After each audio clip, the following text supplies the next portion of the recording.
Here we go again. I tried to warn you about the Lakers' last series against the Grizzlies when I came on here. Now I got to come on here and remind you on who the hell they are right now. What you fixing your face for? You picked Memphis last series. You picked so what? You picked them. And so I what? told you, Excuse me. So what? But in a second, Morant got hurt. I was like, oh well. But he came back. But I told you anyway that they were going to beat them. That's number one. But number two, let me talk to you about what I've saw between both series when it comes down to the Lakers and Memphis and what I saw out of Sacramento and Golden State. First of all, I'm giving the edge to the Los Angeles Lakers because, again, defense wins championships. And when I look at the Lakers' defense, they're second in defensive ratings. They're number one in defensive rebounding, and they're number one in blocks. And why I bring up the blocks and the rebounds is because when you look at the Sacramento series, the key and the unsung hero in that series was Kevon Looney in the way that he dominated the boards. Well, now all of a sudden, you're going against a front line in LeBron James, Anthony Davis, Jared Vanderbilt, Rui Hachimura, who these guys are 6'9" and above. So it's not going to be a problem for the Lakers rebounding. It's also not going to be a problem for us LeBron James knowing what he have to do against Steph Curry. And why did I say that? Because LeBron James is an extension of Darvin Ham. And what I watched last night was Mike Brown has done a hell of a job. I'm not even shooting a jab at him. But at some point, you have to say, Steph got it going. I don't give a damn. I'm going to trap him. I'm going to trap him aggressively until he get the ball out of his hands. The Lakers are going to do that. The Lakers are not going to let Steph just beat them. The Lakers are going to use their brain and their psyche to go and do what they need to do. And by the way, the disrespect that Kevon Looney and Draymond was doing to Sabonis, they better not be sagging off in the paint. They better not be giving Anthony Davis 15-footers. And yes, I did praise Draymond Green.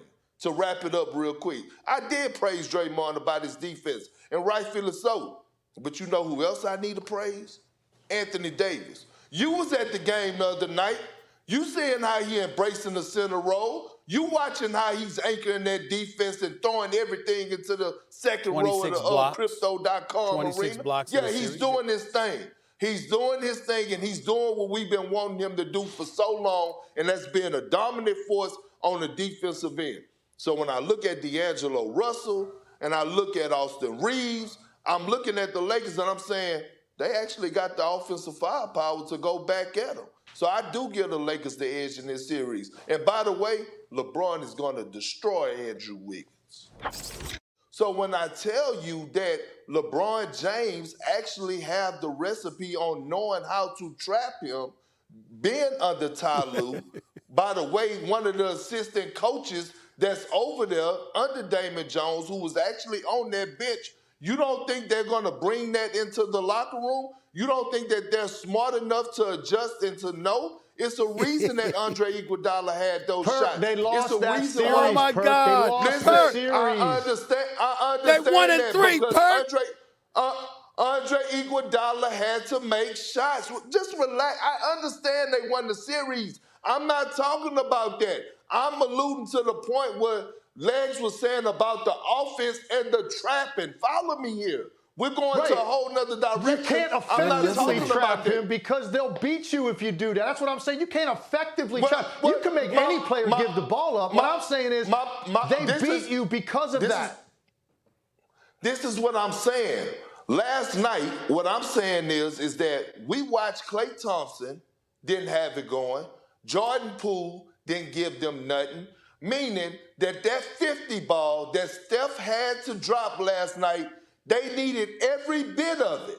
And so what I'm telling you is that if you go against a team that says, hey, I'm going to make somebody else beat us, then they're going to have to rely on Andrew Wiggins and Draymond Green to be an offensive threat. All I'm telling you guys is that I strongly believe that the Lakers are not going to go in and just let Steph go one-on-one. They will be a fool to do that. That's all I'm saying to this point. Okay, and are we allowed to sit up there and say Klay Thompson ain't going to go 1 for 10 in the first half of another game? Are we allowed to surmise that one of the top 5 shooters in the history of basketball ain't going to wet the bed like he did in Game 7 yesterday? Are we allowed to assume that Andrew Wiggins ain't going to look like he's allergic to prosperity, for crying out loud, turning over the damn ball at every turn and missing shots that he normally makes? Are we just allowed to surmise that a Jordan Poole, who got a $140 million deal, he got his bag, ain't going to look like straight garbage for a Game 6 and a 7? Can we not assume that, guess what? What we saw for a couple of games might not be the case in the upcoming series? How is it that you get to talk about what LeBron James ain't going to allow? And I'm saying, how are you? I'm saying, how are you? How are you? As long as I could. You turning red. I'm fine. Actually, that's not me. I'm perfectly fine. I'm just saying. Exactly. We don't want exactly. space. You don't want looking upset at everybody for sitting up there and disagreeing with you, like you ready to beat us up. I mean, you know good and well. You know good and well. Can you trust D'Angelo Russell? Can you trust him? Are you sure? Are you sure? What? I'm just saying. Did we know he was going to do what he did? He did it. I'm asking the question. He did it. Okay. He did it. One game. He did it. I'm asking. It was a meaningful game. Do you trust him? That's what I asked you. I didn't ask you about the one game. Do you trust him over the course of a 7-game series against Steph, Klay, Jordan Poole, and the crew? Do you trust D'Angelo Russell? I trust Anthony Davis and LeBron James. Oh, Lord. All right. Coming up. Kendrick Perkins, listen, he gets my vote. Deion Kendrick Sanders Perkins is not running for happy all